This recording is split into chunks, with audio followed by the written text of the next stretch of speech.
Mr. Pat Stagliardi. Yeah, how we doing?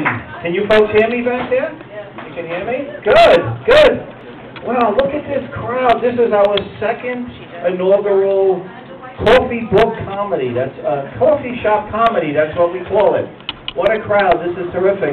Listen, I have been asked to make a couple of announcements for the store before we get started. Folks, if you purchase a bag of coffee beans, any kind, either for yourself or to donate to the troops, you are entitled to a free drink of any size, okay? That's for the whole night, okay? The organization is called Soldiers Angels, and it's sent to the troops in Iraq and Afghanistan, okay? So that'll be the whole night. Melissa and Christy and Mike are your coffee servers. Let's give them a round of applause. Okay. So serving 500 cups of coffee in about 4 minutes. Okay. Also, listen, the store is running a DVD and CD exclusive, 50% off all new releases. Okay.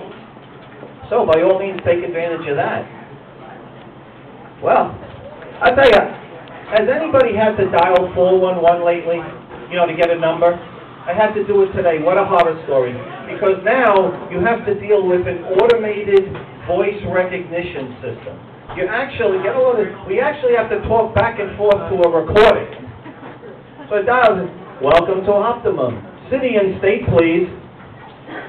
Queens, New York. Queens, New York, is that right? Yes. Okay. Just say the name of the business. Grand Avenue Sporting Goods. Do you want North Levittown Elks Club? No, my mistake. I'm sorry. Say the name of the business again. Grand Avenue Sporting Goods. Did you say the Massapequa Diner? Operator, please. So they put me through to the operator, and nobody comes to the phone. But I hear people talking and typing in the background. Finally, someone comes to the phone. Get this, she says, "Sir, I'm sorry, I don't show any diners on Grand Avenue." Well, my nephew bought me a gift card to that other bookstore that begins with a B. Well, I walked in and I said to the woman, "Can you tell me how to get to the self-help section?" She said, "Yeah, I can, but that would defeat the purpose." Well, about 3 hours later, I found it. And I'm always amazed at how many self-help book titles there are, you know?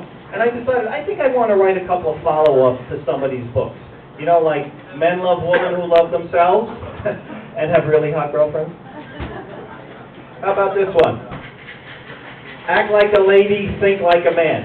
Okay? How about we have Act Like a Lady, Don't Tell Him You're a Man. And then there was another one jumped out at me. Why Your Life Totally Stinks. And I said, let me see.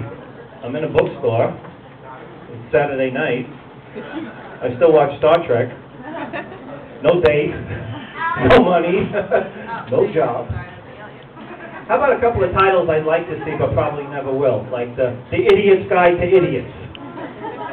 Or How to Be More Efficient in 105 Easy Lessons. How about this one? Cannibalism for Dummies. How to Marinate Your Friends for the Holiday. So I go on over to the relationship section. If that is not an A-bomb about to explode, I don't know what is. There was a whole entire series of books. Every one of these was a separate book. Why men can't commit, won't commit, don't commit, shouldn't commit. Why men can't love, won't love, don't love. Why men cheat, lie, steal, and then leave. And then I see Smart Woman, Foolish Choices. And I said, you know what? I think I'm going to cut the ladies a break. You didn't have much to begin with.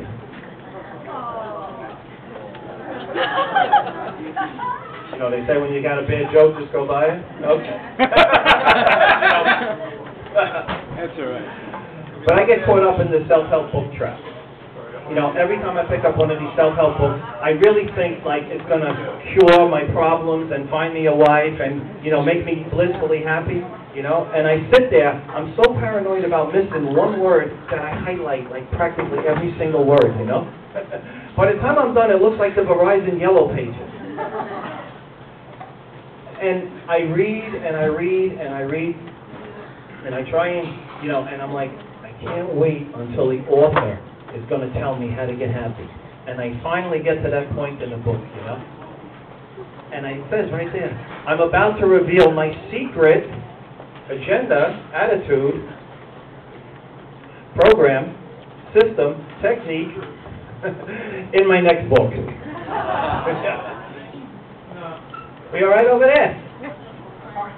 You know what I hate too? I go over and I get a magazine, and 11 subscription cards fall out. You know? And I'm like, not one, not two, like there was 11 of them one time. I called customer service, I said, ma'am, what am I going to do with 11 subscription cards? She said, give them to all your friends. I said, fine. What about the other 10? So I decided, I said, you know what? I'm going to get rid of this problem with the cards and save money. I'm going to subscribe to the magazine. I have not even gotten my first issue yet, and what do I get in the mail? Dear long-term subscriber, renew now, 3 years for $29. And did you ever not get an issue? And then you call them up and you say, ma'am, I didn't get my issue. Sir, we'll send one right out. Still didn't get it. Ma'am, I didn't get my issue. Sir, I am sorry. I'm going to talk to every department here. We're going to send one out right away. Still didn't get it. About a week later, I get 7 issues in the mail. Call the lady again. Ma'am, I got 7 issues at once. They don't want them back. They're like, oh, you just keep them. What am I going to do with 7 issues? We'll give them out to all your girlfriends. I said, okay, but that still leaves me 7.